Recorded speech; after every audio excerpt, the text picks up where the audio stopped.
Hey guys, welcome back. Today we'll be finishing off our forest floor terrarium and watching as our C.Nicobarensis colony moves in. But first I would like to say thank you for all the love and support you guys have shown me here on YouTube. All your likes, comments, and shares have really motivated me to keep making these ant keeping videos. So as my way of saying thank you, once we reach 100 subscribers, we will be having another giveaway. Also guys, I would like to apologize for the lateness of this video. I had everything set and ready to go for Monday, December the 18th. But while doing some last minute editing, I accidentally deleted the video. So hopefully this one will go up either the 20th or the 21st. And if you are looking to partake in our secret giveaway, more information about that is in this video. All that and more right after the intro.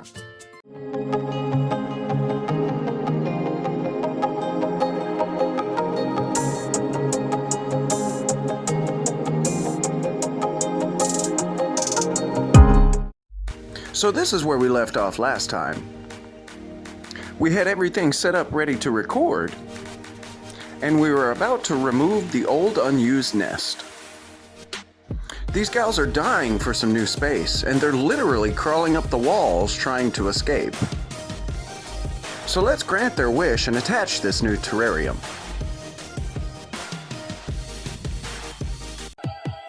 Our first brave pioneer touches down on the alien surface.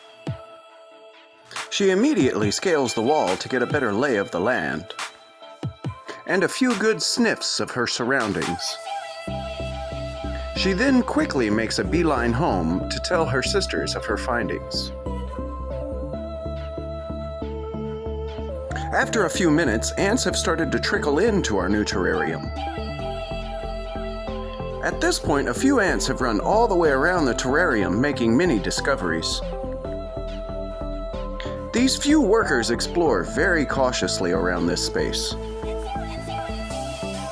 They have no idea where predators may lurk.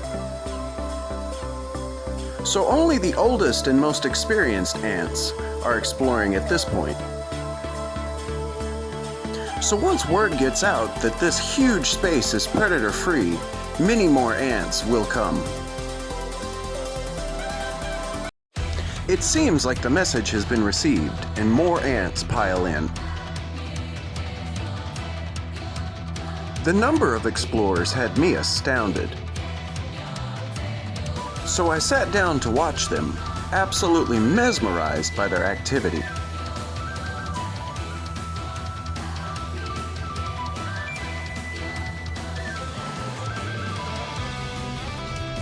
They are usually never this active, even when I feed them roaches, which of course is their favorite. Many of the ants are now tandem running. One leader ant with many follower ants trailing directly behind them. They do this to show each other potential nesting spaces or sources of food. Now I think we'll add a little bit of color. A handful of leaves and a couple of stones should do the job nicely.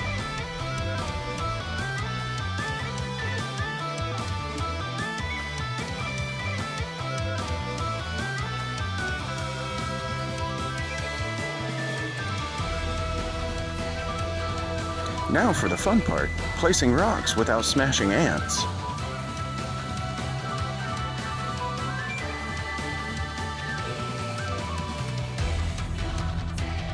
That should do it.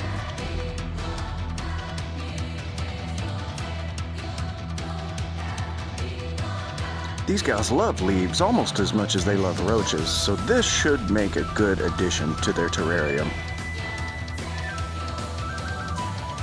Not to mention, these are a great food for my Springtails.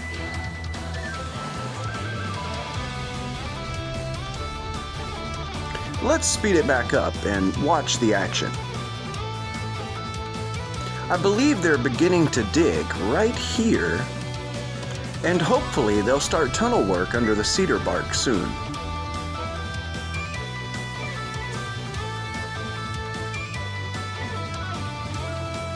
By now, I'm sure they've discovered the vast chambers in the mesquite log. But they seem much more interested in the leaves. Let's get a better look.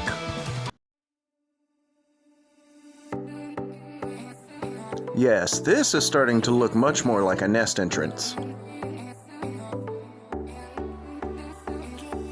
These ants tend to dig their nest entrances just under leaf litter to disguise their openings. Do not be fooled by their beauty. They are very clever girls.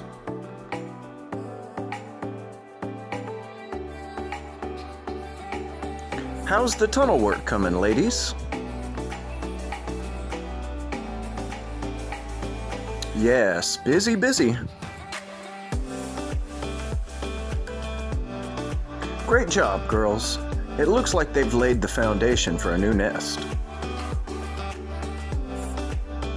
And as you can see, I've added much more substrate on top of the cedar bark and the mesquite log. I know from experience that these girls like a little bit more humid nest than most Camponotus. So I added more substrate to try to close up air gaps. And as you can see, it's working. The top substrate is dry and light colored, while below the bark is different. That night I slept well, knowing my ants loved their new terrarium. So I have the area I want them to nest in blacked out with black felt and regular masking tape. Let's go ahead and remove this and we can see what they've done.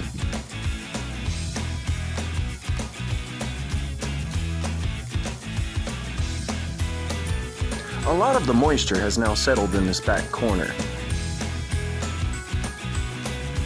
And this middle area has dried up.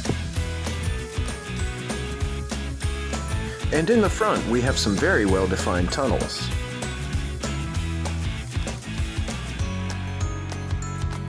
I do not see any sawdust yet, so that means the wood must not be wet enough for them to burrow into. But we will remedy that situation. And we'll add a few springtails as well. Their old setup already has springtails in it. However, I'm adding some new springtails from my Decipian setup to add some genetic diversity into the springtail lineage.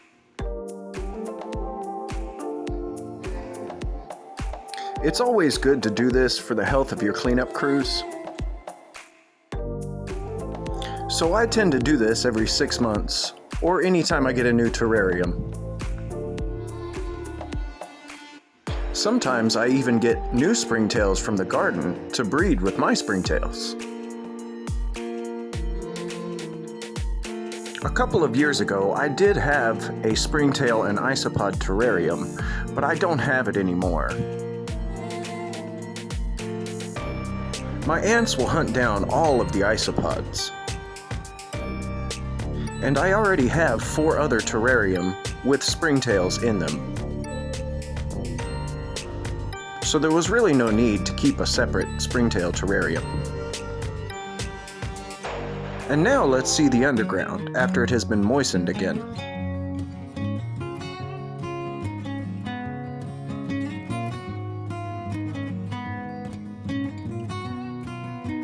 As you can see, there's still quite a bit of activity.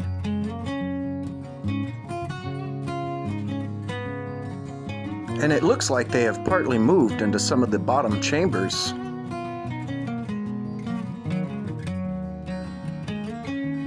Let's get a closer look at that.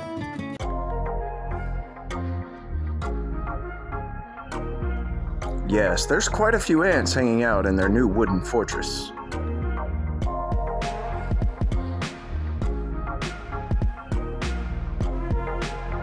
Let's move this a bit and see if I can get a better shot.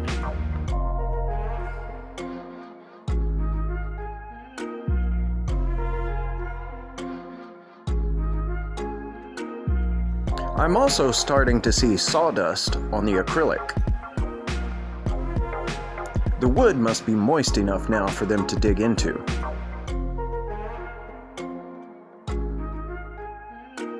Come on, girls, I need some good takes for YouTube. While these girls are giving me the finger on the macro shots, let me give you more information about our secret giveaway. To enter, you will need to collect the secret word, which has already been given in a previous video, and the secret number, which has not yet been given in a video. And DM them to me on Instagram. I will then DM you back with confirmation that you are entered. My Instagram name is the same as YouTube. So look me up, and good luck. And as always, thank you guys so much for watching.